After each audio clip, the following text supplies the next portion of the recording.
say hi to our audience at home. So say, okay. All right. So as you can see, we are in a different room.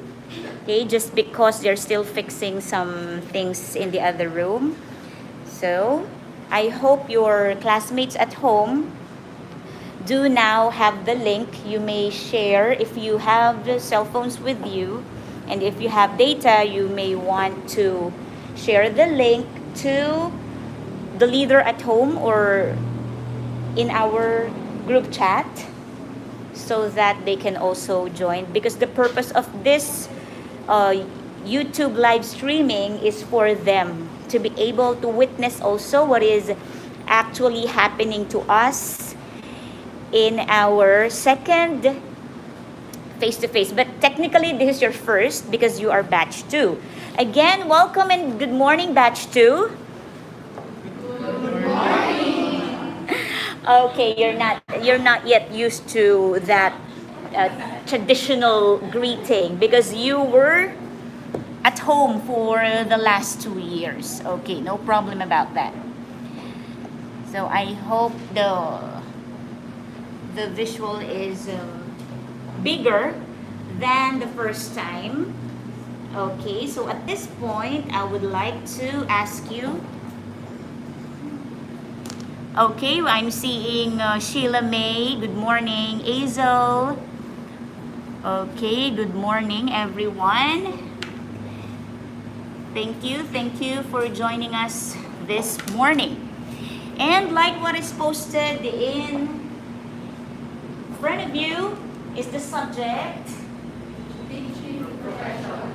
Okay, so obviously you are here in this course because you assume, you project yourselves as future educators. Is that correct? Yes.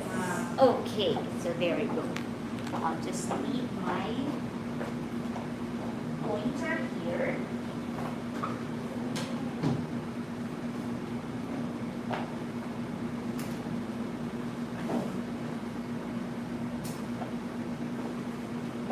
Okay, so by the way, of course, if you were with us last meeting, you were also listening to the live streaming and you know who I am.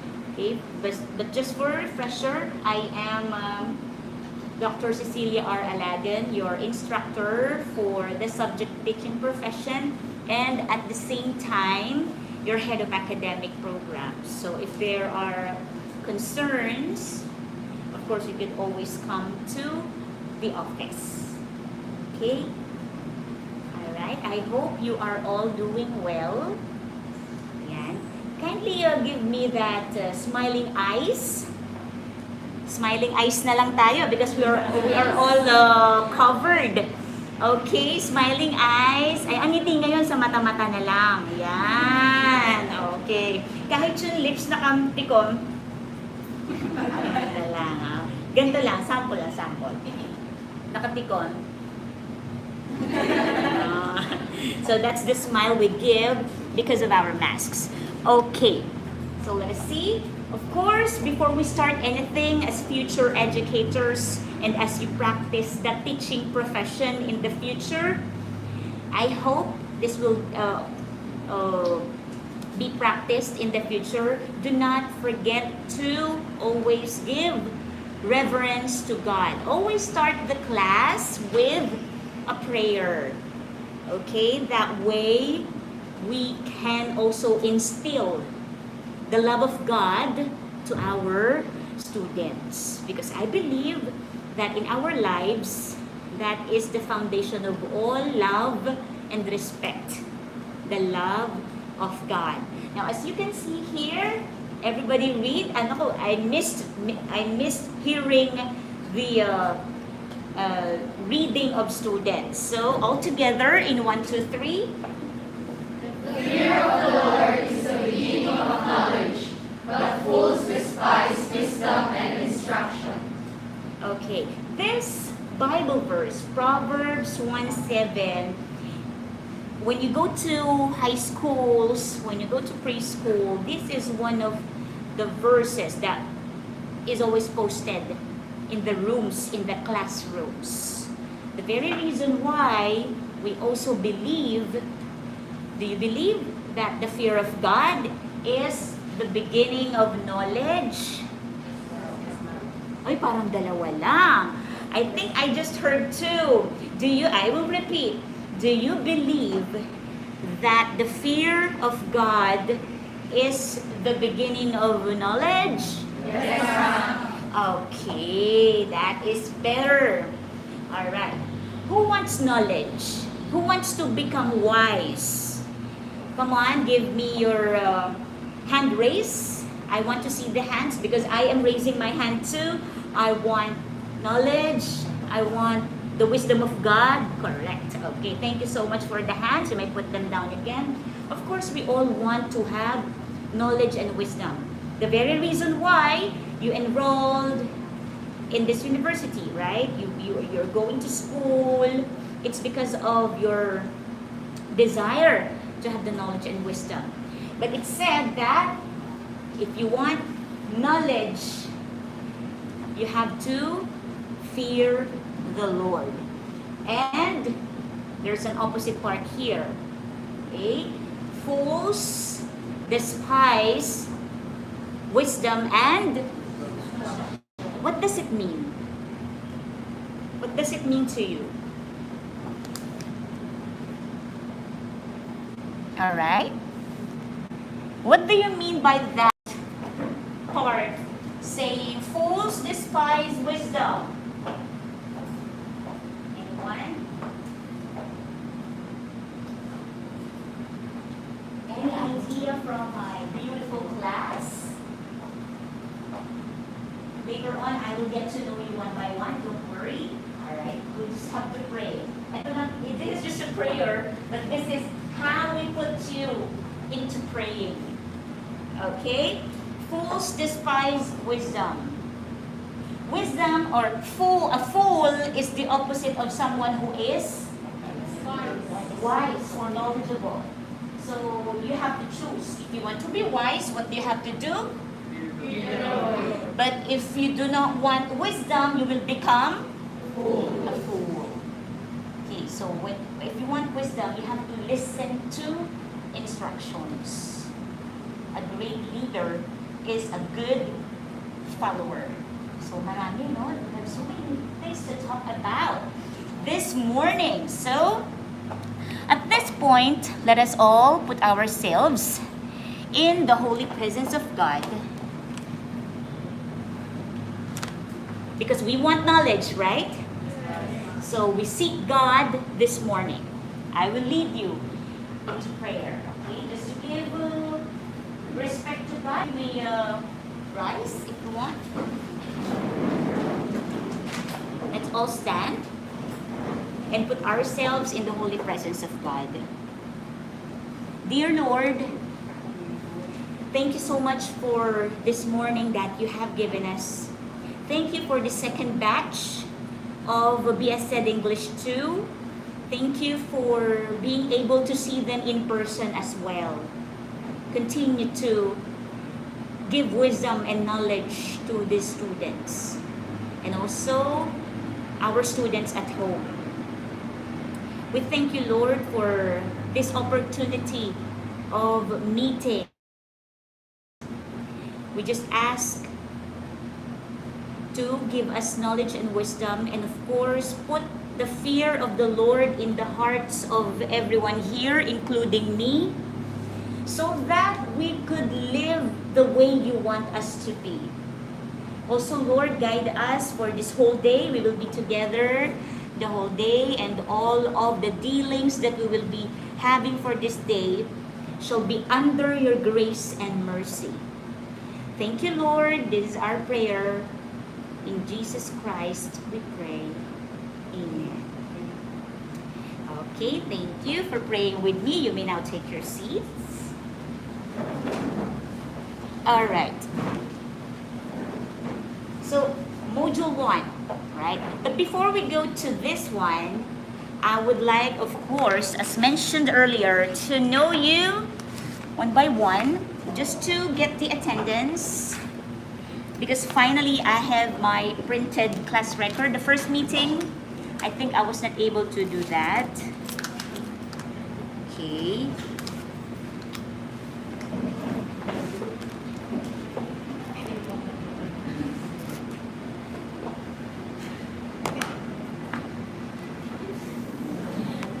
Okay, so for now, it's just an attendance. Later on, the second part of our class will be the self-introduction. Okay, just to have this opportunity to have the first module, because we were not able to discuss this last meeting, correct? Yeah, okay. Or maybe we could do the attendance later, right? Para isang lang, okay? What do you think? Is that a good idea? Okay, thank you.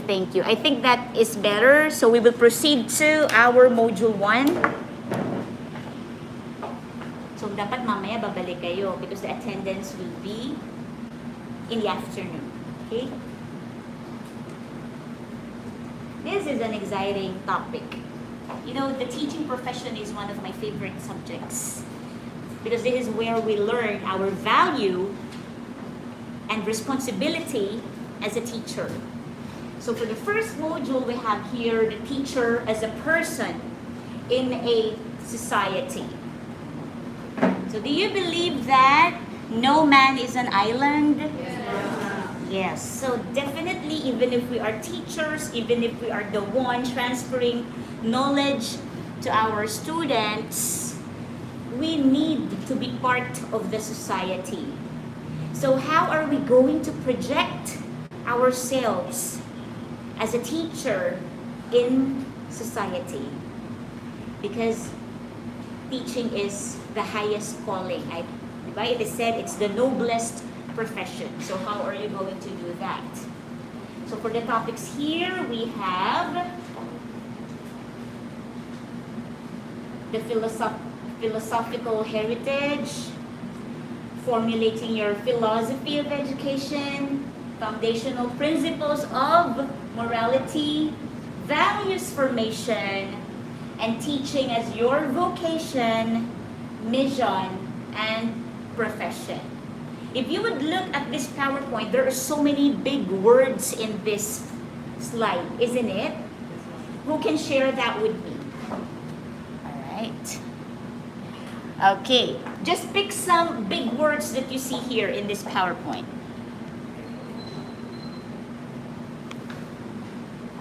What if I just ask, okay, from at the back, the girl in stripes, big word.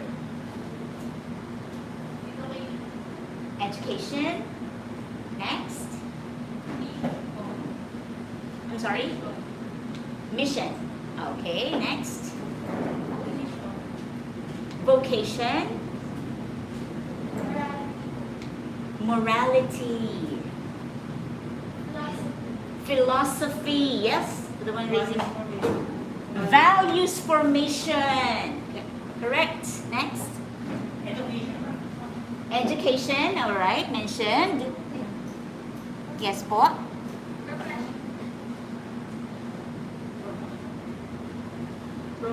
Profession. Okay. And last perhaps. Heritage. Okay, heritage. Now we will be unlocking all of those big words you are seeing right now. Okay, but before that, let's have an overview of the teaching profession. Everyone would like to read that slide for us. Let us practice our oral reading skills. Ayan, go ahead. Yes? Overview. This course provides a prospective professional teacher extensive and integral vision of his full-time task of shaping the being. At the end of the course, the students demonstrate knowledge, skills, competencies, and values of professional, ethical, moral, and global teachers, equipped with the 21st century skills for diverse learners. Okay. So, This will provide you.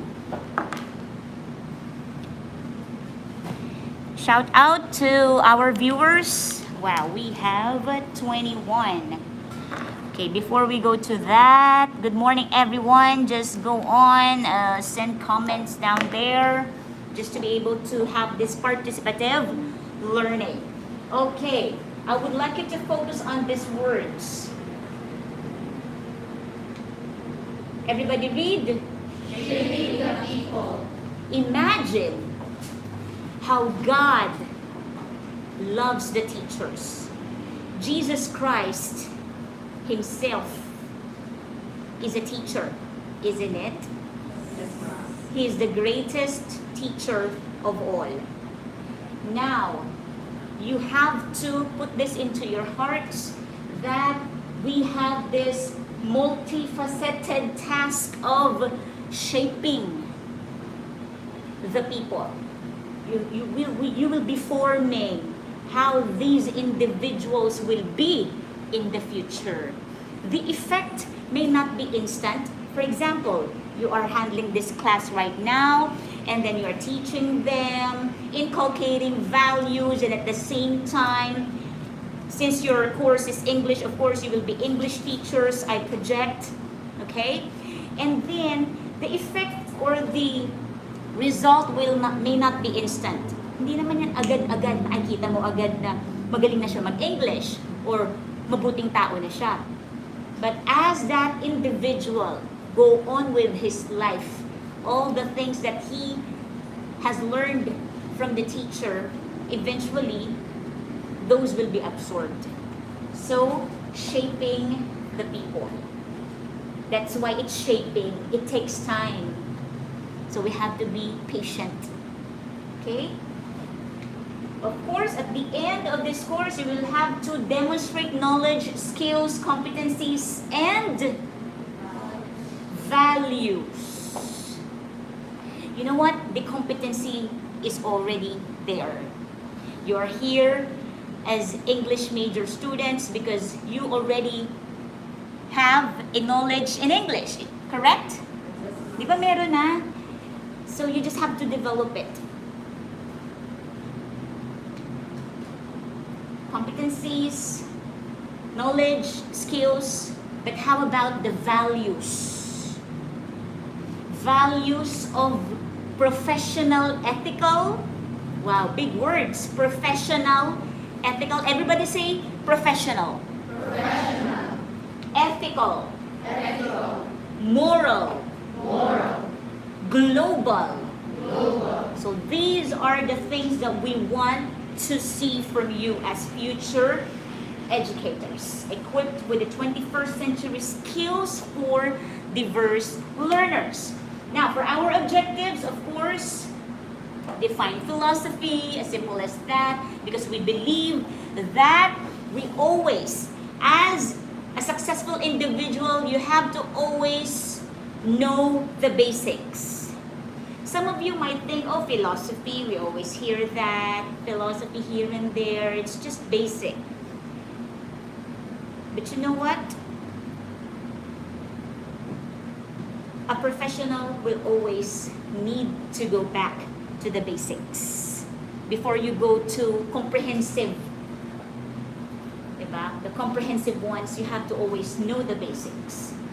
And then summarize the 7 philosophies of education and draw their implications to teaching, learning, and formulate. This one is exciting. You will have to formulate your own personal education philosophy that would guide you in your exercise of the teaching profession. I believe that each teacher has his or her own philosophy in teaching. So that is what you are going to do at the end. You will have to create that, formulate that. Okay, so the introduction is also saying that we live in a society. Just what I mentioned earlier, we are not living on our own. We need to be part of a society. And our society influences us to the extent of allowing ourselves to be influenced by it. So we have to be careful, because if we are part of a society, our teaching profession might be sacrificed if we do not know how to put ourselves appropriately in that society that we are in. Okay? Our thoughts, values, and actions are somehow shaped by events and people we come in contact with. That's why we always say to our students, choose your friends. Because there is a famous saying, birds with the same feather flock together. Diba? Basic yon. But it still applies.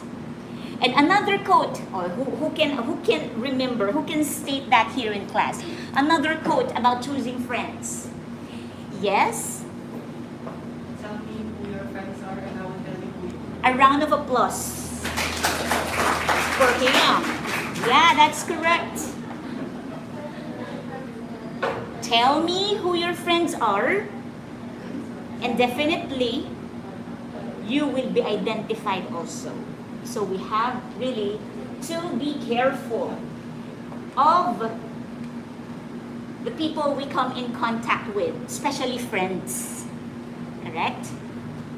Kaya nga diba, in the pandemic, one of the famous words when we had this pandemic, pag may na-expose, when someone is exposed with someone, that is, may job pa nga, there's a new job created because of the pandemic in barangays, ayan, current events, a new word which became famous.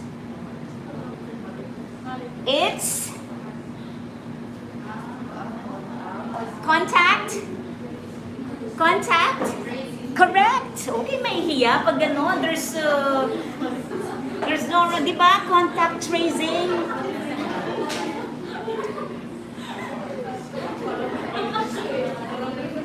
Alright. Mahirap ba yung tanong? Was that hard? Hindi lang. Kaya lang, ayun lang pala yun, no? Contact tracing. And then the one who does that is a contact tracer. Diba? For the individual. Okay. Same thing. If the parent or if the teacher, you as future teachers, if you want to know the activities or what might be happening to my student, why is my student changing, you got to know their friends. Bakit kaya nagkakating na siya? Before, hindi nag-absent tong bata na to. Tignan mo kasi yung friends niya. Oh, wag naman to that extent. Okay? So, our philosophical heritage, we are heirs. Kindly say that. We are heirs. We are heirs. Tagapagmana. Hindi ka lang basta teacher. Hindi ka pag sinabing, ay, teacher lang ako eh. No. We are heirs to a rich philosophical heritage. Rich philosophical heritage. Passed on to us are various philosophies of great minds of those who lived before us.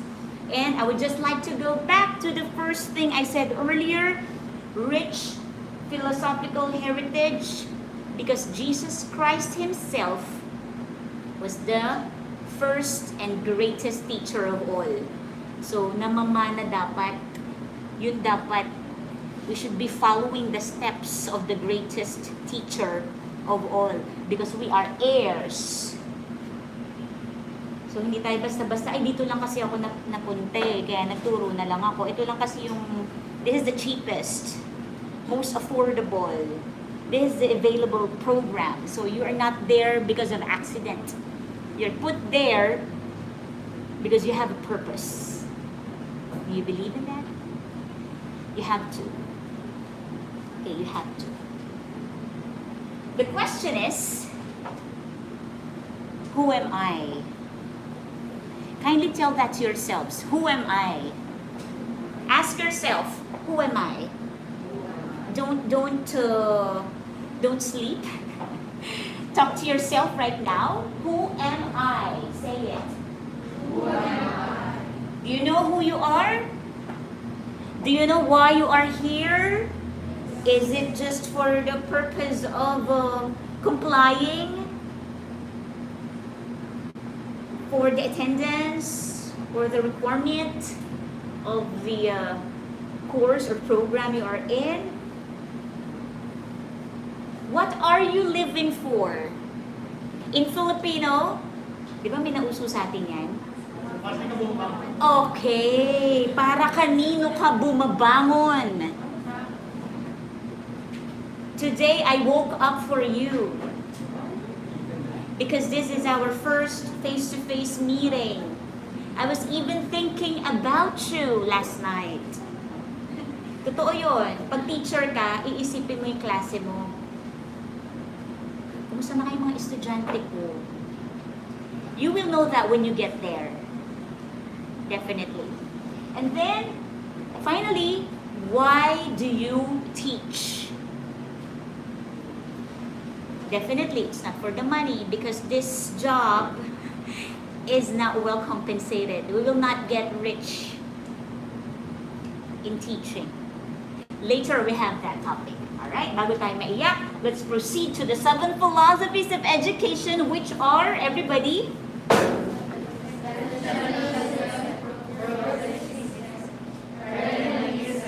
Existentialism, Behaviorism, Linguistic philosophy, Constructivism. Okay, so those are the 7 philosophies. Thank you so much for reading that to us. Let us have them one by one. Let us dissect these words. Okay. Essentialism first. This philosophy contends that the teacher teach for learners to acquire basic knowledge and skills. And then, what is the emphasis? Is on the academic content. Academic content. So the basic R's, such as reading, arithmetic, and right conduct. Okay. The teacher here demonstrates or decides what is important for the students to learn.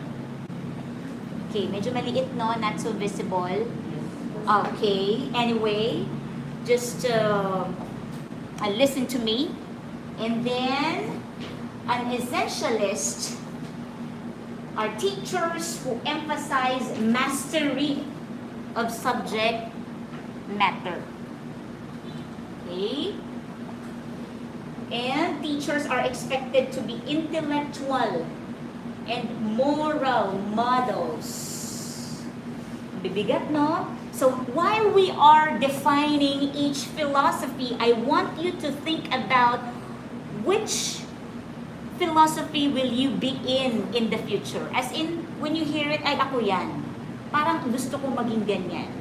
Okay? So let us give meaning to each philosophy presented here in front of us. Okay? And teachers in essentialism are seen as fountain of knowledge. Siya lang ang may alam lahat. And paragon of virtue. Wow, parang perfect teacher, no?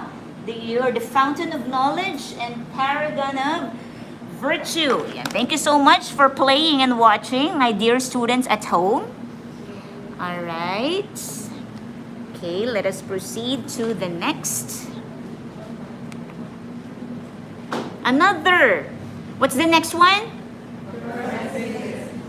Hello, my Jimbo channel. Shout out. Yan, may paano tayo. Of course, we have to shout out those people watching us here. Okay, progressivism. From the root word, progress. Progressivist teach to develop learners into becoming enlightened individuals. Parang gusto ko to. Because I do not teach only for knowledge, but enlightenment as well. As for me, as for me. Kasi sabi ko, di ba, as we discuss, you will have also to not write, but to think about, project yourself from these philosophies in front of you. By the way, this PowerPoint is shared already. You need not write, actually, because it is already in our Google Classroom.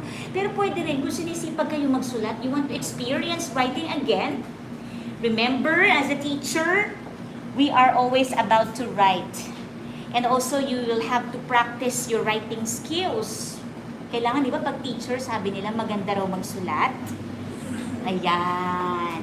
Sige nga, may I just go commercial lang? Since I'm seeing all of you writing, tignan ko lang yung mga penmanship.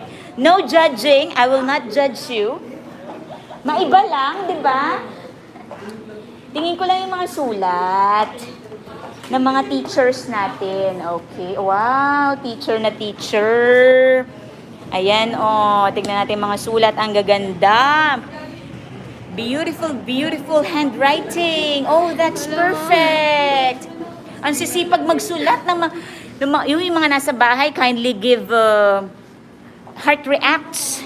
Ang sipag nila magsulat, oh. Oh, teachers in the making. Ayan, nagsara na ng notebook. Oh, you see?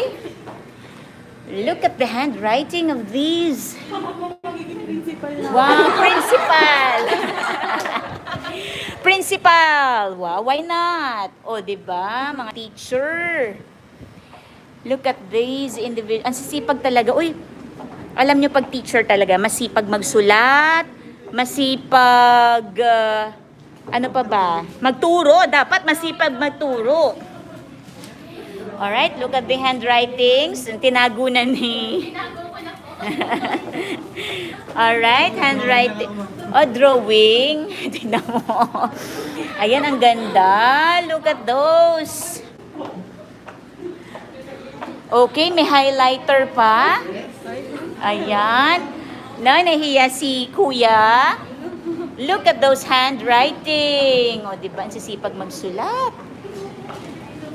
Ayan. Oy, very good for those who have their water with them. Para hindi tayo ma-dehydrate. Okay, the commercial is over. Yan. Ginising ko lang sila. I just woke them up.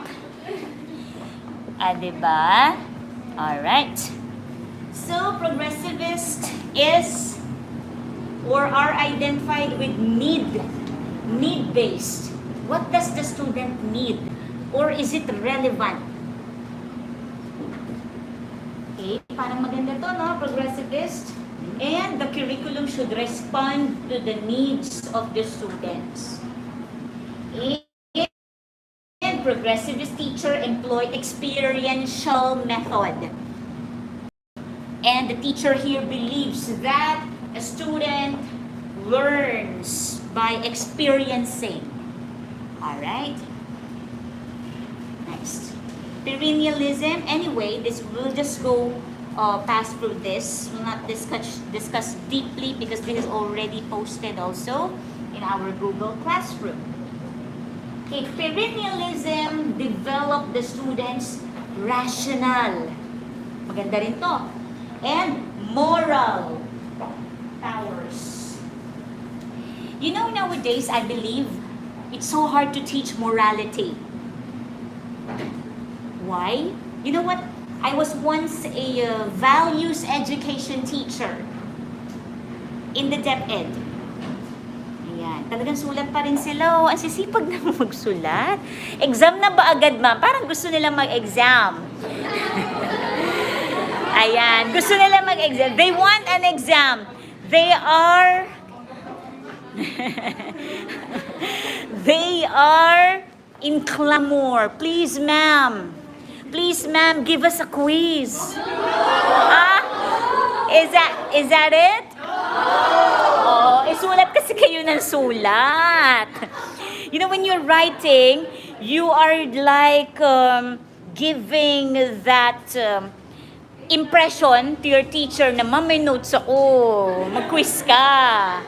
Parang ganon. Just like, ano, pwede, like that. Okay? Alright. Rational and moral powers. Do you agree that it seems hard to teach moral nowadays? Morality? Di ba parang hirap na? Why? Can you tell me why? Why do you think it's harder to teach morality to young individuals nowadays? Any idea? No wrong answer here, don't you worry. Yes, go ahead. I think because individuals nowadays are more connected with social media and with other people so that they can easily be influenced. Correct. A round of applause again. Wow. With just one click or just at the tip of your finger, when you push that button on your cell phones, desktop, laptops, whatever gadget you have with you, with just that tip of the finger, konting slide mo lang dyan, left and right, up and down, whatever direction you have, voila! You already have in front of you whatever you want to watch, read. You're exposed to social media. Ang hirap kalabanin yan as a teacher. And that is one of your challenges as a future millennial teacher. Paano mo kakalabanin itong napakalakas na puwersa ng social media? Eh baka pati kayo mismo ay ano na rin, di ba? You're also wala na rin, kinain na rin ang sistema ng social media. So paano? How are we going to be perennialists? Okay? Medyo malungkot na balita. Pero kakayanin yan. Di ba? Paano kaya? How do you think we can cope up? We can beat social media. So ingat din young teachers in the making. When you become the teachers, we are about to exit.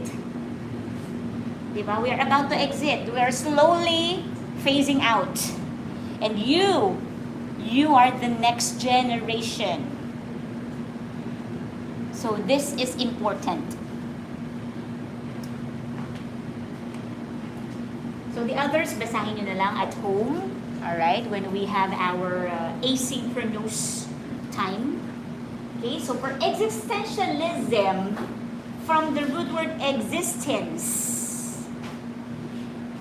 we teach to help students understand and appreciate themselves. Ito, marami na ngayon, lalo na millennials. Dahil nga sa social media, kung ano na lang dinidikta ng social media sa'yo, di ba? In the pandemic, ang dami nagpakamatay. Why? Because you feel alone.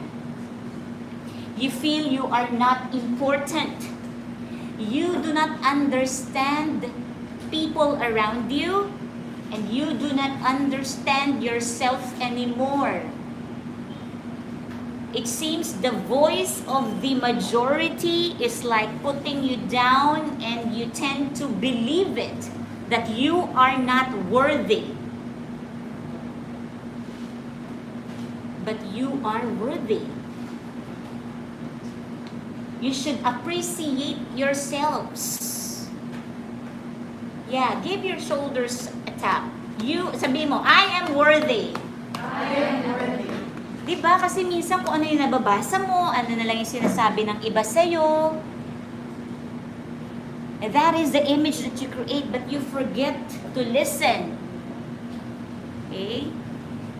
Why you are there? To to hear that you are important, you are valuable. You forget to appreciate yourselves with whatever you have, whatever you look like. Ay, kulot ako, hindi ako lalo na in our time, before, masyadong nade-discriminate. Okay? Because that is the voice, the force that tells us we are not valuable, we are not worthy. So you as future teachers, you have to appreciate yourselves first so that when you become teachers, you can impart something to your students.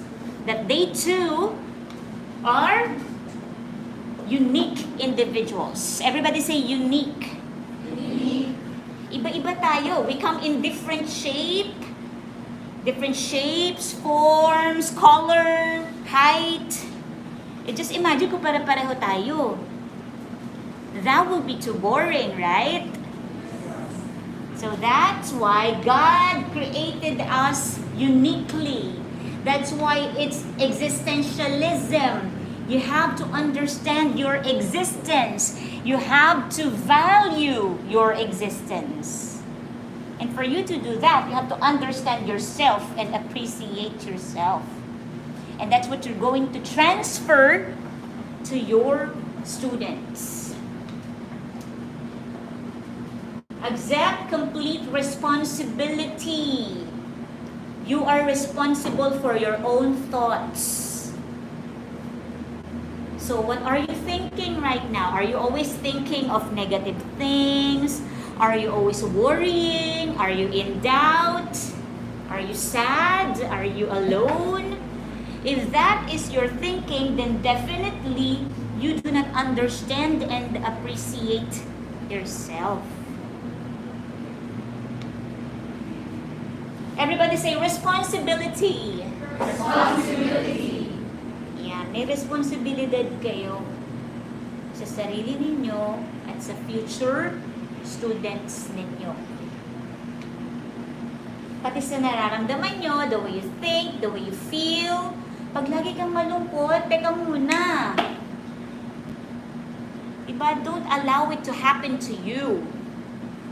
You have to do, wag naman yung do something bad that eventually will hurt yourself. Yung ikaw din yung maapektuhan. It's not that way. Okay? You help students to define their essence. I remember this famous question in the Miss Universe pageant with the word essence. Anyone from the girls here? What question is that? Ay, hindi yata nanonood ng Miss U. Yes. I heard that. That's correct. The famous question. All right. Correct. A round of applause. Okay. What is the essence of being a beauty queen? What is the essence of being a woman? What is the essence of being a mother? So many essence. What is the essence of being an English major student? What is the essence of being a teacher? And what is the essence of being a student now? Have you ever asked that to yourself? How about you there, my students at home? Have you ever asked yourself what is the essence of being a student? Okay, you can answer that privately. Just talk to yourself. Okay? Now let us move on to behaviorism. Everybody say behavior. Behavior. Ayan. With energy. Behavior. All right. Behaviorists are concerned with modification and shaping of students' behavior. I think I'm also, these 7 philosophies, they can actually intertwine. You cannot just be confined with one. Pwede yung mag-overlap. I mean, if you're also focused or concerned with the behavior of the students, then definitely you're also a behaviorist, which I am, I can say. Okay, shaping students' behavior by providing favorable environment. How? As a teacher, you will not just stand in front and teach. You also look after the safety, the lighting, the proper ventilation. Lahat yan tinitignan mo when you are a teacher. The condition of the classroom, baka naman isang padyak lang ay gigiba na, sobrang dilim. Because why do we have to take note of these things? Because all of these factors affect the behavior of a student. Subukan mo magturo walang electric fan, walang ilaw. Kahit gaano ka kagaling at kahit gaano kadesidido ang estudyante, kung napakadilim at napakainit, do you think that student can focus to your lesson? No. That's why all of this, if you want to become a behaviorist teacher, you also provide for a favorable. Although we are in the Philippines, we know and we lack. We really lack. When we compare our schools to the schools in other Asian countries, like Korea, how many here have watched All of Us Are Dead? Kaya ma-segue ko lang. Ang ganda ng school nila, no? When you watch those K-dramas and when you look at the schools in other countries, mapapasana all ka na lang right? But that's how resilient Filipinos are.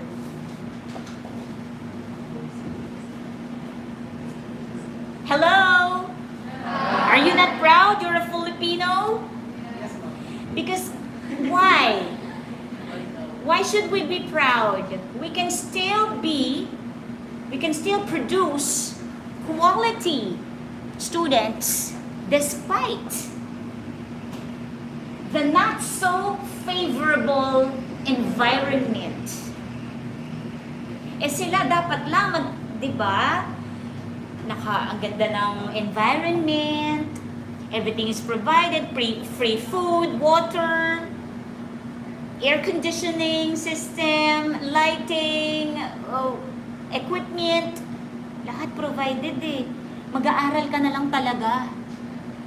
But as Filipinos, you should be proud you're a Filipino, especially a PUPian.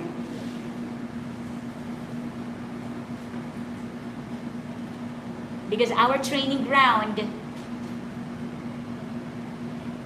forms us to be at our best despite the not so favorable environment. So that is behaviorist. Alright, just like what I said, all of this, the environmental condition of the classroom is a stimuli. That's why a behaviorist is also providing for a favorable environment. So if you want to change the behavior of your student, take a look at the environment of the classroom, at the way you handle the class. Okay, titignan mo rin yun as a teacher. That is a behaviorist. And then linguistic philosophy. From the word linguistic, you already know what we're talking about here, correct? Yes. So what is linguistic philosophy?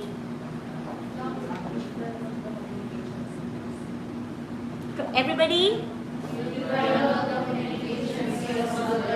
Communication skills. Linguistic. Language. It is important that as a Linguistic, Philosophies, we develop our learner the skill to send messages clearly. How do we do that? Naku, uso to sa high school. I don't know here, pero sa college kasi, mas ano ka mag-utos eh. Parang ang busy-busy ng lahat, right? But in high school, when you have an advisory class and you are the advisor, anak, alika rito. Punta ka sa kantin. Tignan mo kung anong ulam. Isa-isahin mo sa akin, ha? But if you see a fish and a vegetable, you go get it and sabi mo, pakilista muna. Own experience. And then the student, in that way, you're also developing the learner to send a message clearly. Yung mga simpleng utos. O sige nga, ako pa bago pa umalis. O wait lang, bago umalis, ano sasabihin mo sa kantin? Ano pong ulam? And then, isa-isahin po. Pag meron pong isda, tsaka gulay, yun na po yung bibilihin ko, tapos sasabihin ko po, yun na po yung kukunin ko at sasabihin ko po, pakilista. Clear message? Check. Training. It's a way of training your student. Alright? So, and what to teach when you're linguistic? Of course, to communicate clearly, how to send clear, concise messages, and even written, lalo na ngayon, by just texting or sending an email. You also have to be aware of how your students communicate. I'm seeing comments here. Meron ba? Shout out! Wow! Shout out po! Very well said and explained, Kamahal. Thank you, Yoli Enriquez. Yan. Okay. Constructivism. Wow. How many philosophies are we having today, this morning? 7. So this is our last but definitely not the least. Constructivism. Now this teacher teaches to develop intrinsically motivated, intrinsically motivated. When you are intrinsically motivated, the motivation comes from within, intrinsic. When the motivation is coming from an outside force, it is extrinsic. Okay? So here we develop intrinsically. You are teaching your students, you are developing them rather intrinsically, and independent learners. You are teaching them to be independent and motivated intrinsically. Yung hindi mo na kailangan, for example, ng, sige, bibigyan kitang pera. Diba? Bigyan kitang pera, pero kumain ka, ha? I saw some parents like that. Kumain ka lang, anak, I'll give you money. Wow. Okay naman yun, motivation, extrinsic. There is the money factor. Wow, sana all no kakain ka lang, may pera ka na. But they're really students or children like that. Ayaw talagang kumain. Pero yung kakain ako para maging healthy ako. And then I also see children, I don't want soda because it's bad for my health. That is intrinsic. Because even as a child, that child is thinking of health. Diba? So, intrinsic motivation. Independent learners adequately equipped with learning. And when you say constructivism, from the root word construct, you are building. You make meaning to what you are building, to what you are forming. Okay? And what to teach? The students are taught how to learn. It's not spoon feeding. You teach them how to learn doing this and that. Ayan. Ate, puyat ka? Ayan. Alright. The teachers provide students with data or experiences that allow them to hypothesize, predict, manipulate, pose questions. You develop your students to ask questions. That's the reason why teachers always ask the question, any questions? Isn't it? Di ba naman sa classrooms, when a teacher is done with the discussion and all, at the end of the discussion, the teacher always asks, do you have any questions? Why do you think teachers are asking that question? Even if every day, everyone is saying, no more questions now. But still, the following day, after the discussion, the teacher asks again, do you have any questions? Because we are teaching our students to pose questions. That way, you are helping them construct and make meaning to your lesson. Kaya pag may nagtatanong, we should be happy. Pero minsan, depende sa tanong. Meron kasi minsan pilosopo lang, right? So, depende na rin, no? So, as a teacher, you have to learn how to deal with these different type of students. And you will learn as you go. Okay? Now, we are done with the 7 philosophies of education. Wow. I don't know if that clap is intended for saying thank you, ma'am, or yay, matatapos na. Which one? Okay. Hello. So how do you formulate your philosophy of education? You know, when I first attended this class back in secret year, I was also, of course, a BS Ed English major student in PUP. I still remember our professor then asked us, what is your philosophy in education? And then just like now, wala ring nakasagot sa amin. All of us looked down. Ano nga ba yung philosophy of education? So wala nakasagot. So this time, but he did not teach us to formulate. Tinanong lang niya yon, and then he just get answers from us. Okay, now I have here a technique on how you formulate your own philosophy of education. Okay. So a philosophy of education should contain or include the following. So first, the human person, the learner in particular, and the educated person. What is true and good and therefore must be taught. For you, as a future teacher, what is true and good to you and therefore you should teach to your students?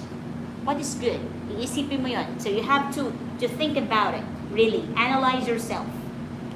And then how a learner must be taught in order to come close to truth. Okay. So I have here an example. Would you mind reading the example para naman you also have this interaction? Parang gusto kong tumawag dito. Yan. Any volunteer? Just reading that pink part there. Wow, si ating volunteer na. You may come close to that. O, kita naman. Ay, dito. Yan. Closer. So that you will be... example, my philosophy of education as a grade school teacher, I believe that every child has a natural interest in learning and is capable of learning. His unembodied spirit can be influenced but not totally by his environment. It's unique, so comparing a child to other children has no basis. Does not have an active mind, rather is full of ideas, and it's my task to draw out these ideas. Wow. Give her a warm round of applause for that excellent reading. Diba? Ang galing pala magbasa. Dapat ikaw na lagi kong pagbasahin, ha? Okay. So that is an example of philosophy. You can actually shorten that. It's just a guide. You can, of course, say what a human person is, or the learner. How do you project? How do you think of your students in particular, or learner in particular? Okay? And the educated person. And then what is true and good and therefore must be taught, and how a learner must be taught in order to come close to truth. If I will be asked, I am more of, I believe in a disciplined type of teaching. Because if the classroom, for me, if the classroom is in chaos, rowdy, maingay, magulo, I don't think learning will take place. Kawawa yung mga bata na gustong makinig because of the noise or the commotion that is coming from other students who are not interested. That was my philosophy in high school when I was a high school teacher. Kasi magulo talaga sa high school. Not like here in college, diba? That you can control yourselves already, right? You don't need to be to be called just to be silent, diba? Hindi na kailangan eh. But in high school, you should really intentionally project the discipline inside of the classroom. Okay, so that is my own point of view. Okay, mahaba-haba pa to, no? Let me just see ilang slides pa kaya. Anyway, I suppose you had a great and heavy breakfast. Did you? Uy, dapat kumakain kayo. Oh, you did not eat breakfast? Ang hirap mag-absorb when your stomach is empty. Okay, how about you people out there? I hope you had a good breakfast. Basa-basa lang tayo. Wow, Rose Tattoo. My mother is with us this morning. Good morning, my mother. My mother talaga, no? Mommy, good morning. Okay. Greet your parents. Baka nanonood sila. Hi to your parents. I suggest you also share the link to them. If they have nothing to do, they might want to witness how their sons and daughters are actively participating in this class. Ang cute nila. I find my students cute like me. Siyempre, di ba? Wala namang magpupurihan kundi tayo-tayo lang. So, let's do that. Okay. All right. Okay. The foundation. Ito na tayo. We are about to discuss the foundational principles of morality. Everybody say the word morality. Morality. A hard topic, but I think it's doable. Okay? When you carry out acts of kindness, you get a wonderful feeling inside. Agree? Yes. Isn't it? When you do something good to your parent, to your siblings, to yourself, to other people around you, ang sarap sa pakiramdam, right? Okay. It is as though something inside your body responds and says, yes, this is how I ought to feel. Meron ba rito pag nakakagawa ng mabuti, malungkot? Meron ba? Okay, huwag kayo malungkot. Siguro yung nagawa mo, nanlibre ka sa Jollibee. Ayan, nalungkot ka after. Oh, medyo yes. Ano daw? Come again?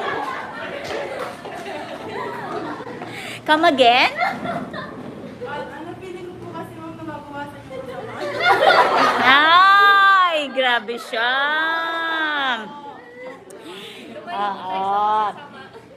She was just kidding. She said that she feels like her bad side is, being diminished when she's doing something good. Nababawasan daw. Okay. Or, let's ask the other way around. Meron ba dito pag nakakagawa ng masama, masaya? Ikaw pa rin. Mamaya, now I am familiar with the faces. Later on, I will know your names one by one. So, anyone here, yung totoo, pag nakagawa ng masama, proud. Ano po? Depende sa masama. What do you mean by that? Paano? How? Depende po kasi kung yung ibang kamag-anak sumusobra na rin. Kamag-anak. Hello. O, sabi niya, yung depende sa kamag-anak. Okay. Marami daw kasi sumusobra na. Sumusobra na. Okay. Nagkakasiyahan lang po kami dito. No bashing, please. Okay. Pero syempre, alam po ng mga students ko, my students know very well. Teka. Ayan. Inaalis lang po namin yung antok nila. Sila lang po inaantok, hindi ako. Because I'm devoted and passionate to teaching this morning. Okay. Oh, palakpak, di ba? Intrinsic motivation. Hindi ko inutos. Hindi ko inutos, walang grade equivalent, pero pumalakpak sila. Charot. Okay. All right. Okay, but in reality, of course, my students know that when you carry out acts of kindness, it gives us a wonderful feeling. And of course, it's the other way around. I hope so. Young people, sana pag nakakagawa kayo ng alam nyo, hindi maganda, there's still a part of yourselves feeling sorry also. And we can only do that when we meditate or reflect at the end of the day. Meron pa ba rito nagre-reflect? O nagmumuni-muni bago matulog? Alright, very good. Give yourselves again a warm round of applause. As individuals, as a human being, it's important that we know how to reflect and think of what we did the whole day. O parang medyo hindi yata maganda yung nasabi ko kanina. O parang masyado ko yatang napagalitan yung kapatid ko. O sumobra yata ako. Things like that. Importante yun that we learn to reflect. Diba? At least, we get to analyze ourselves. Okay? By the way, that is a quotation from an unknown writer here. And someone once wrote to teachers. Ito raw tayo. Listen to this.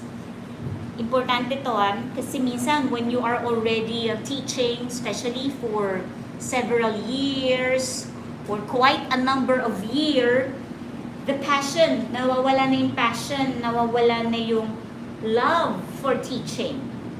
But, lalo na pag makukulit yung students, no? But take a look at this.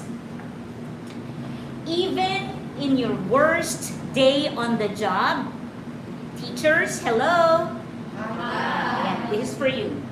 You are still some children's best hope. Indeed, society expects from you the teacher. I know that definitely in the future, when you become teachers in your own classrooms, there will definitely come a time, lalo na pag feeling mo you're not appreciated, you're not valued by your students, lagi nilang maingay, magulo, not following instructions, offenses here and there. Sometimes you would want to quit. And sometimes your way of teaching is just mairaos na lang. Bahala kayo na sa buhay nyo, matitigas ulo nyo, basta ako nagtuturo. Bahala kayo magkagulo dyan. Okay? Medyo maraming ganon. Okay? So, when you experience times like that, always remember this. Even in your worst day on the job, you are still someone's, kahit isa na lang, isn't it? Someone's best hope. Tandaan niyo yan na, kasi it will happen in the future really. Kahit isa lang. And think of that single student whose best hope is in you. Kaya kahit it only means, whatever happens, continue teaching. And teach from the heart. Because you are someone's best hope.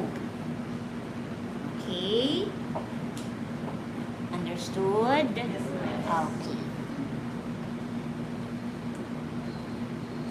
So, morality, quality of human acts by which we can call right or wrong, good or evil. So, as a human, an individual, you must know how to separate, identify which is right or wrong and good or evil. As a teacher in your classroom in the future, kailangan alam mo rin, hindi dahil favorite mo siya na lagi yung tama. At hindi dahil pasaway yung isa, siya na rin lagi ang mali. So you have to know what the truth is, what happened, what really happened. Okay? Your human action is right when it conforms with the norm, rule, or law of morality. So, do you know what is right?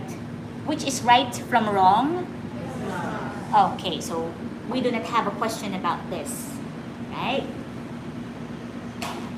We have a situation here. We have a scenario. Anyone who would like to read? Anyone who would like to stand?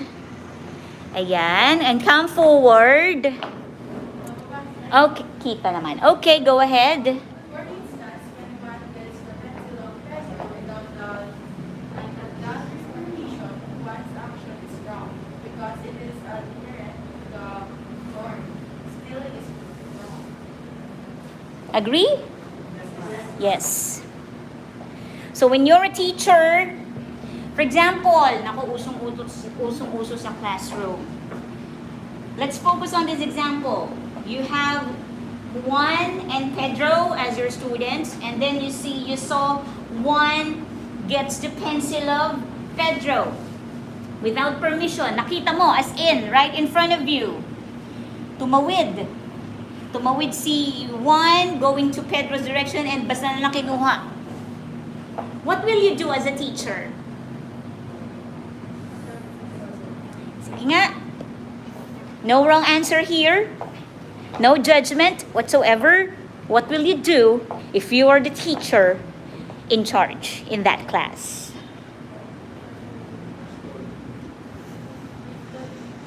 Sige, you can organize your thoughts first.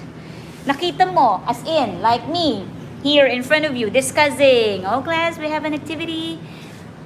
Blah, blah, blah. Paglingon mo, ops, tumawid. Kinuha. Nagsulat. Patay mali siya. Si Juan. What will you do as a teacher? May I ask? Any idea? As a teacher, after class, I will talk to him privately so that his actions, so that I will tell him his actions is wrong, and I can make him understand about his wrong action. Okay. Thank you so much. O, diba? Yung tahimik eh. Because she's staring at me the whole time. All ears and eyes at me. Kaya sabi ko, mukhang may isasagot. Later, I will know your names one by one. Again, for all of you watching out there, this is our first meeting ever. This is batch 2 of BSED English 2. That is why I'm not calling them by their first name yet. Yan, I have not yet taken the attendance. That will follow after. Nagpapaliwanag. Kung sabi, magpaliwanag ka sa barangay. Anyway, yun lang. Kasi baka yung audience natin, di ba? Ba't hindi sa name? So that's the reason behind that. First meeting was last 2 weeks ago, correct? With the first batch. And then, apparently this lesson was not discussed, so I decided to discuss the lesson first. And then in the afternoon, since we have another class, that will be the time for our getting to know stage. So nauna muna tong teaching, learning process before the getting to know stage. Anyway, moving on. That is correct. Thank you so much. She said, what did she say? Anyone who remembers what she said? Yes? She said that people will talk to the children privately. However, ma'am, let me ask a question first. For this means that the we should consider first the level of the student. Whether nag-realize yung situation niya if the student is under elementary or even under preschool. Correct. But if your student is in the high school, you cannot just do that. They know what is right or wrong. They are already knowledgeable of what they were doing. Instead, under observation, if the kid still did not stop what he was doing, that will be the time you will talk to him or her. Di ba po ba? Tsaka isang pang question, ma'am. You said under the morality, your human action is right and it conforms with the norm, rules, or law of morality. Otherwise, it is said to be wrong. Then what if there is a teacher who teach in a different, who has a different tradition? Oh, so a you are different guiding. culture, just like the voluntary teacher who teaches in the mountain ranges or on the other tribes. Di ba po ba? Like, the people in the city has a different laws. They have different norms. They have different beliefs than the people in the tribes.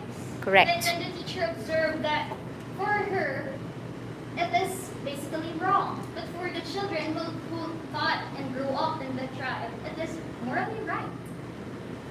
Then how will you apply the morality when there's a contrast between the two moralities, between the students and the teacher?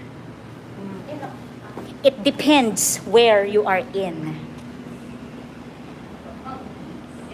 If you're teaching, of course, in a faraway land and they have different norms, you cannot just judge their actions, their words. Like, for example, in Visayas or Mindanao region, they do not say po and opo.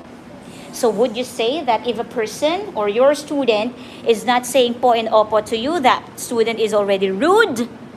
Of course not. Because that is the norm in their culture. Right? But when you talk about morality, morality is from God.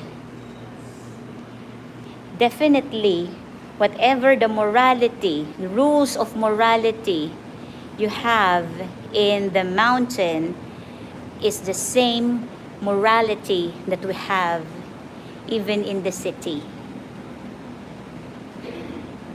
That's why you cannot really understand morality if you do not read the Word of God. Because that is the only rule we have on here from heaven and here on earth. Kaya malalim to eh. Morality. Okay. And then your question earlier regarding elementary and high school students. Her action is correct. Okay? The one that she bakit ito nawala?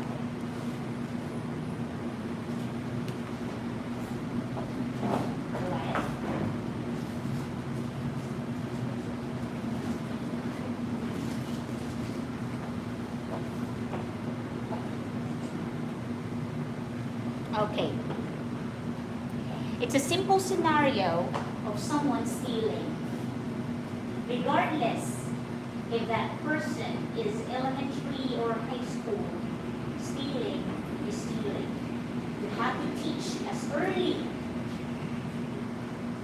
as a young age, toddlers. Di ba tinuturuan na agad? Maliliit. Uy, don't get that. That's not yours. Diba? Tinuturuan na agad natin, bata, don't tell lies. Tell me the truth. So, bata pa lang, forming years na yan ng bata. 2, 3, 4, 5. Kaya nga, pagpasok niyan sa elementary, may ugali na yan eh. Isn't it? That's why the parents are the first teachers. We cannot just blame the school for a student's attitude or behavior. Why? Because in your house, in your family, dapat na ituturo na siya. Anak, huwag kang magsisinungaling. Anak, magtutulungan kayo magkakapatid. Anak, do not get what is not yours. Ask permission first. Isn't it? Okay. So as a teacher, it may depend on the scenario in the classroom. She said she will call the attention after the class, but there are instances that you pwede rin yun. I'm not saying it's incorrect, but also you can attend to the situation at that very moment. Diba? Pwede naman agad-agad. If you see. Alright, Pedro?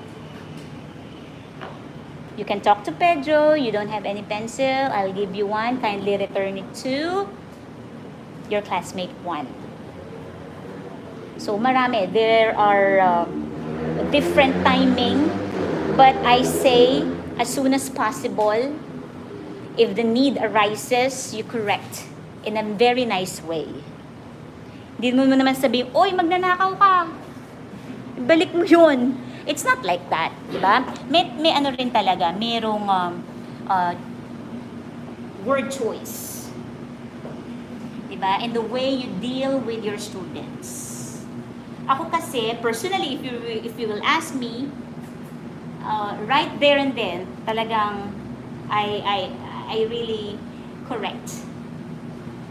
Na kailangan ibalik mo yan. So, I'll give you a pen. If you don't have one, or please ask permission. Pwede naman, papayag naman siguro si Pedro. Okay? So, things like that. Siyempre, iba. We have a different style. Ibang atake for high school, elementary, preschool, different stages. As a teacher, magkakaiba yan. And also in college. Okay, very bright questions from Miss Cabas. Kindly give her a round of applause. Talagang nag-iisip na si Galilee. Diba? Okay, very interactive discussion. this is what I like. Kasi marami na yatang, okay pa ba kayo? What time do we have now? 12! Uy, kaya pala. Kaya pala nagsalita na si Galilee. I'm just kidding. I'm just kidding. Pinapangiti ko lang kayo, ha? But I'm really glad for those sharings. No? Maganda yan. Meaning of foundational moral principle.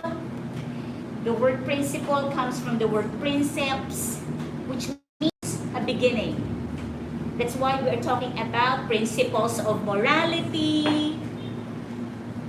So we are trying to know the beginning. How do we have this knowledge of teaching morality? Of course, we should know where to start. We should know the beginning. Foundation of building. A house without a good foundation will fall. Diba? Kahit anong bahay pa yan, no matter how tall that building or mansion is, without a good foundation, o kahit bahay kubo, without a good foundation, it will definitely fall. It will not stand against time. Wala, hindi siya matatag. You have a weak foundation. Same with education, morality, honesty, and all of the other virtues. Kailangan as early as your young age, nakuha nyo na sila. We just develop them as you go to higher level of education. Dinadagdagan na lang dapat siya. Kasi kung dito mo pa lang siya itatanim, or dito ka pa lang gagawa ng foundation, I think we will lack time. Okay? So teacher is a person of good moral character. We have the preamble of our code of ethics. Have you read the preamble? Are you familiar with this? Not yet. So maybe while taking lunch or after taking lunch, you can go check if you have data or internet with regard to the preamble or code of ethics. But this is actually about a teacher, especially a duly licensed professional teacher.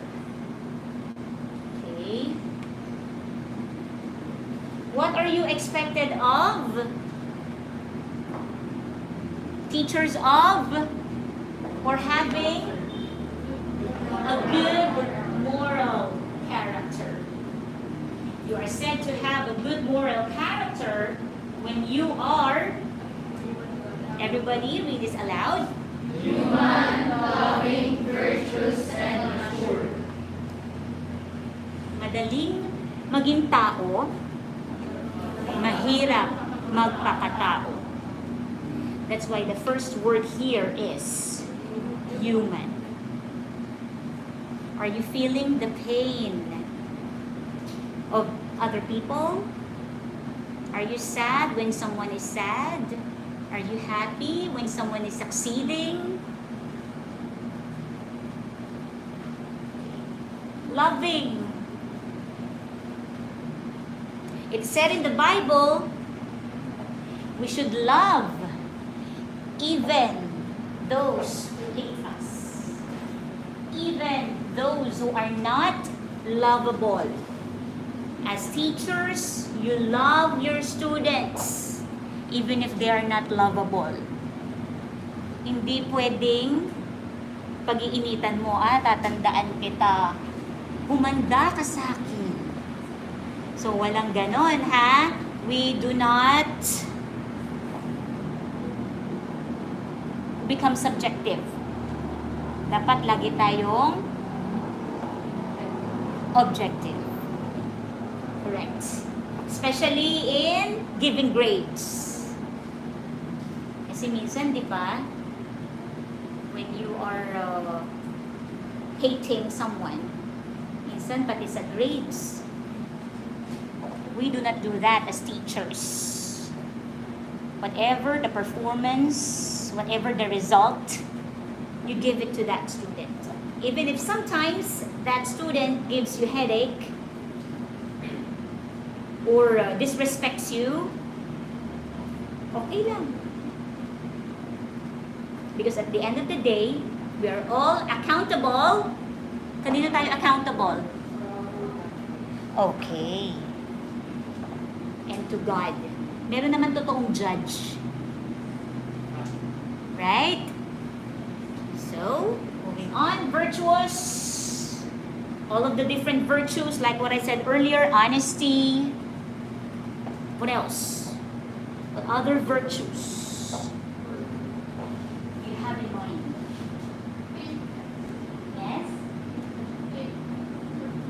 Who is speaking? Kindly, nakamask kasi lahat, no? So, if someone is speaking, I really do not see who is speaking.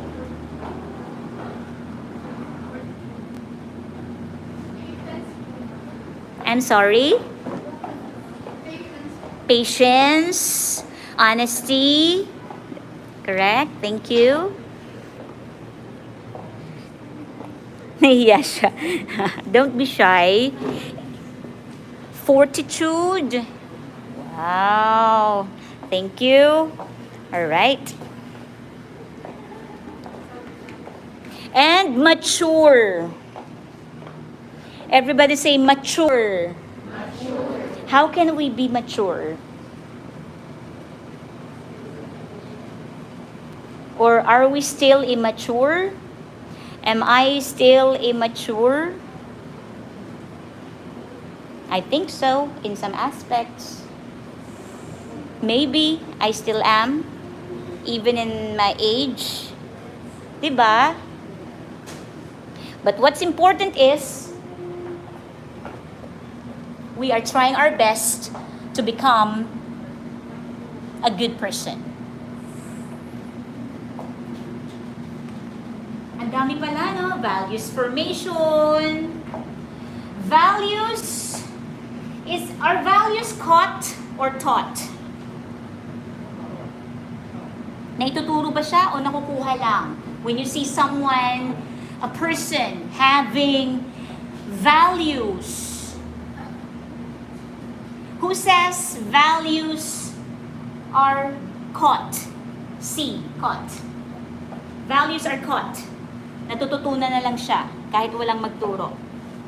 Alright, I see your hand. No problem about that. No wrong answer here. Who said values are taught? Okay, majority.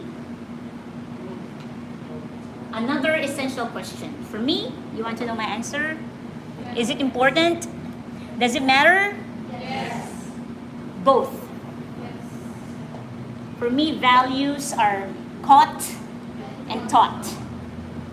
That's why we are models in our classrooms. Yung values mo when you're talking to someone and then your students are here, ay, good morning po, salamat po. So when your students see you like that, nahiya naman siguro yung student mo pag siya may bisita tapos hindi siya makapagbigay ng respect. Okay? And then, taught. Definitely. That's why we have values, education in the DepEd, and also, even in college, we try to inculcate values in our lessons. So give yourselves a warm round of applause because your answers are correct. Values are taught and caught at the same time. So when we say values, maiksi na lang to, konti na lang. I'll try to shorten this one. When you say values, it has a cognitive dimension. Nandito, you understand what values are. And we want to acquire it. You know that it is important and you know you want to have it. This is the heart of conversion and values formation. You have to understand its importance and and you must want it also. I want to be a person of high values. Okay? How to live by that value. Kasi minsan, may magaling sa, what do you call this? You know, you can say, you can explain, but is it seen in your life? Nakikita ba yung values, yung pagpapahalaga mo? Concepts. The concepts that you have received, it should be seen in your actions as well.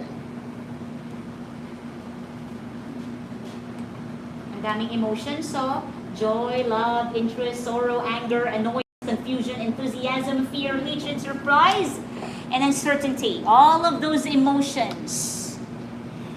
Even if you are under those different types of emotions, do you still have values? Yung iba kasi pag nagutom na, nakalimutan na yung values, magnanakaw na. 'Di ba? Yung iba pag galit, nakalimutan na yung values, minura na yung magulang. Yung iba pag sobra namang saya, nakalimutan ng magpasalamat. So, simple, everyday happenings. So, it said here that value should be expressed even under different emotions or feelings. Huwag natin kalimutan yung values. Also, values are affective. One has to feel something. For example, honesty. We say, honesty is the best policy. Madaling sabihin. But do you feel being honest? Can you actually be honest at all times? Mahirap sagutin, no? Okay. Values have a behavioral dimension as well. How? Do we live by the value that we profess? Kaya ba nating ipamuhay yung values? Alright. Values is a training. Everybody say training. Training. You should train yourself of the intellect and will. Yung intellect madali di ba? Pag binasa lang natin yan, kaya natin i-memorize. Oh, this is the meaning of values. But how about the will to actually do it?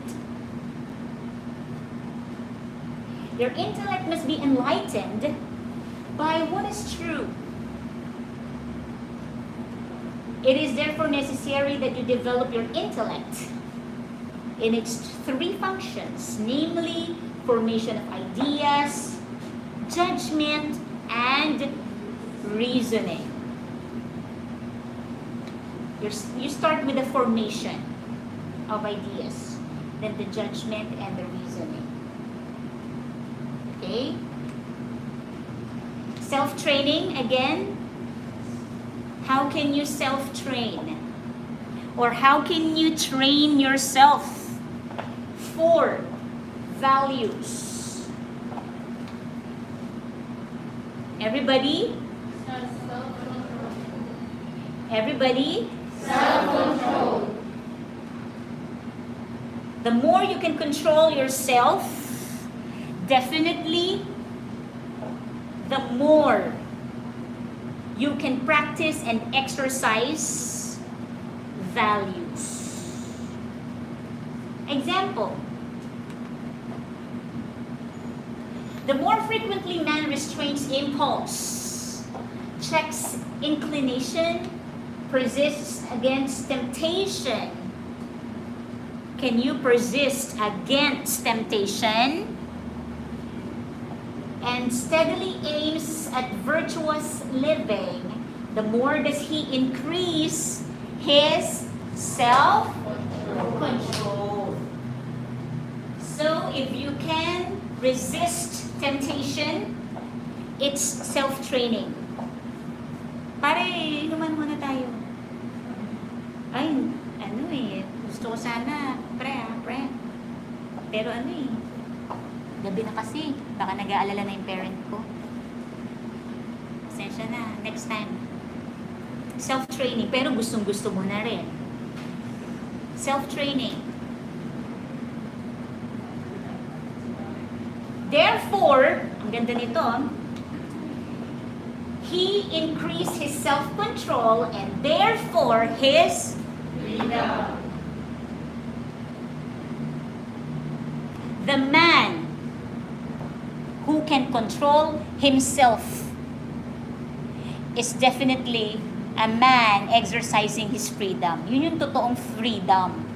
When you are young, isipin mo kasi ang freedom, I can eat this, I can do that, I can go here, I can drink this and that. That's freedom. But actually, if you know how to control yourself, that is freedom. So teaching as your vocation, mission, and profession. Hello, are you still there? Yeah? How about your classmates at home? Are they saying something? Let us check. Oh, ma'am, may I go out? Dumudugo po ilong ko. Excuse me po. No worries. Gerardo Boquiren. Okay. Ay, may sumasagot pala, oh. Catalina says, taught. Values are taught. Thank you for answering. And then the Beyonder says, present. Wow, nag-attendance din po kayo dyan, mga OFW natin. Alright, di ba? Nag-attendance din sila. Hello everyone, malapit na pong matapos. Hold on. Okay. It is said here, vocare. Vocation comes from the Latin word vocare, which means to call. If there is a call, what will you do to the call? There must be, correct, there must be an answer or response. You are called to be here. You being here in this course, program, classroom is not an accident.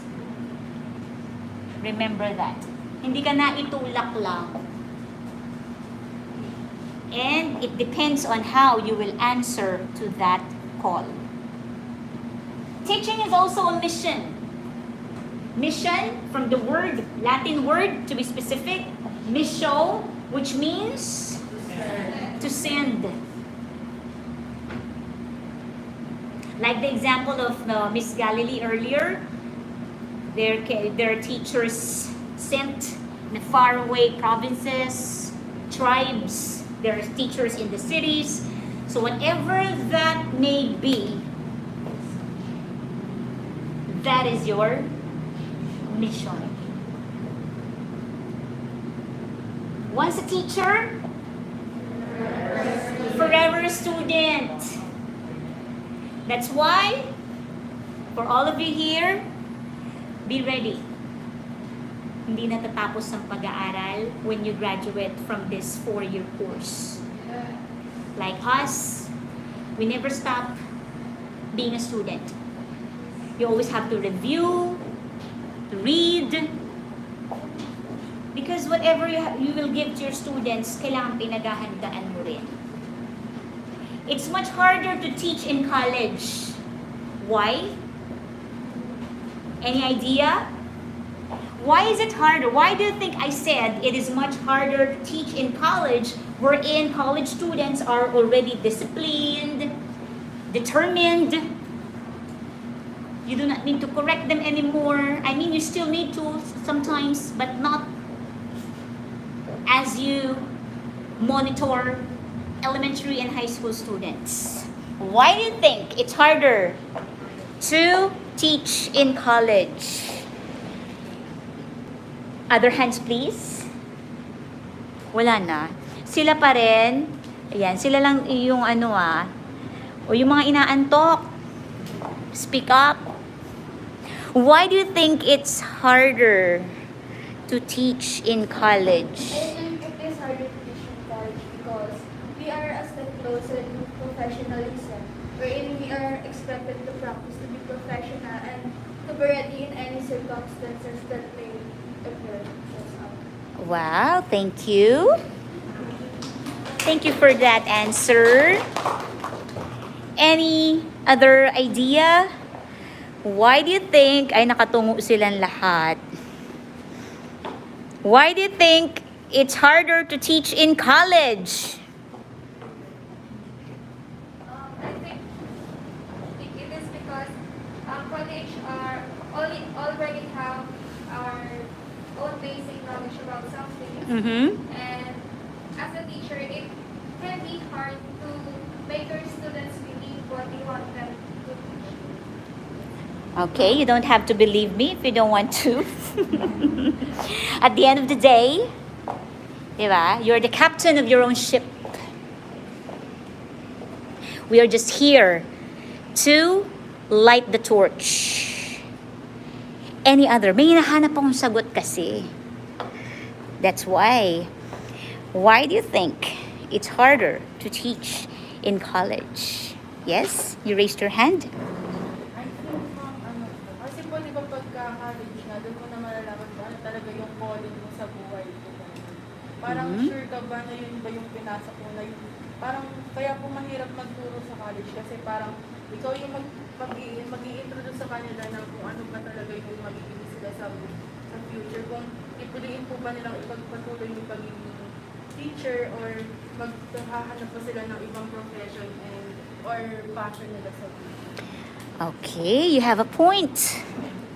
You have a point. Oo nga, no? Alright. That's another idea for me. Thank you for saying that. So, last na lang. Sino kaya makakapagbigay, no? How about the person beside you who seems to be so silent? I think po tulad po ng sinabi niyo, yung mga principles na pinapatay na parang yun na lang po tayong realistic. Tulad po lang, meron akong pinaniwalaan na if ever you open up po sa iba yun, tapos hindi niyo masyadong hindi positive yung sinabi ko. Tapos correct na ako. Hindi po siya paniniwala. Stick ako sa akin. Yes. Okay, I see your point. So, all of your answers make sense. Okay. Ay, ang sipag naman talaga ni ano, oh. 'Di ba? May PowerPoint na doon. And meron pa rin siyang ganon. Good job. Give yourselves a warm round of applause. All right. I see some comments. Allow me to read some comments. Kaya pa ba? Kapit lang ah. Kapit lang. Medyo mahaba talaga tong first part. But anyway, let me just read. It's harder to teach in college because some students can contradict what you are teaching. They already build something in their minds. Oh, this is just like the answer of two students we have here. Build the minds and have lessen their interest in listening. Uy, wala na raw kayo interest makinig. Is that true? Oh, that is from Katina Leah Michaela. College students develop their own beliefs. That's something we can't easily change. Sheila Lucero. Alright. Sabay ano no? Kapakpak, mega love shout out. Okay, commercial. Alright. Your answers are correct. I believe that college students have their own beliefs. You have developed a sense of independence. And also you can decide for yourselves. You really need not much guidance because you can already decide on your own. But actually, what makes college or teaching in college more difficult is that when you teach in high school or in elementary, you handle 2 to 3 subjects maximum. Todo na yun. 2 to 3 preparations is too much already. Let's go to the technical side now. Well, all of your answers are correct. That's why I asked you to give yourselves a round of applause. It makes sense. But in college, when you teach in college, you may be given 9, 10, or more different subjects to teach. Do you notice that? Diba? Some of your professors are handling several subjects. Hindi lang kayo, marami pa in other courses and programs. So that's what makes it more difficult, the preparation. Because it said here, once a teacher, forever a student. Now, if I will only be preparing, for example, 1 subject or 2, and I will teach that for 10, 20 years of my life, same subject, same grade level. Aba, on your second year, kahit nakapikit, kaya mo na ituro yun. That's in elementary and in high school. But in college, you may be thrown different subjects, maybe even not your major. Your master's. So different subjects might be given to you. So for me, that's what makes it more difficult. Because you really have to prepare. You really have to read, to study also. But then again, when I heard all of your answers, it makes sense. Oo nga, no? Diba? Mas masaklap pa, you have online. You have evaluation from your students. Kayo na nga nagsabi, you are not believing most of the time. You're not believing what your professors are saying. Totoo ba yun? You're not believing. Because when I was a college student, I believed. I mean, hindi naman sa, as in, you really believe. I mean, you respect, you adhere to, you still listen to them. So, yun. Ang sarap pa sana mag-usap, no? But I think the time should be taken into consideration, and also your stomach. Mga gutom na, even my students at home. So the elements of profession, you can just, of course, make an advance, or anytime you want, any phase, just read this. And then, big word here, service. Teaching is service. Matatapos na rin naman pala. I just want to share this to you, teaching in a life of meaning. Teaching may not be a lucrative position. It cannot guarantee financial security. It even means investing your personal time, energy, and resources. Sometimes it means disappointments, heartaches, and pains. But touching the hearts of people and opening the minds of children can give you joy and contentment which money could not buy. These are the moments I teach for. These are the moments I live for. Okay? So, I did not regret transferring from the DepEd to CHED, to college, to teaching college students full-time. I did not regret. Because even if you say that you already have your own principles, your own decisions, beliefs, whatsoever, intelligence, whatever you have, I still believe that we can still shed a light to your lives and still touch your lives as future educators. So with that, I will have to end this, okay, with saying goodbye and have a great lunch. The activity shall be posted. Kinabahan ka. Kinabahan. I will have to end this with a quiz. Is that what you expected to hear? Ayan. So I will have to end this with this activity. This will be posted in the Google Classroom. So definitely, it's just essay type. Define philosophy on your own words. 7 philosophies as you understand them. And draw an implication to teaching learning environment. And we have here true or false. Multiple choice, 1 to 5 only, 1 to 4 lang nga lang yan, okay? And then this one, formulate your personal philosophy like what was given to you earlier. And journal entry, short journal.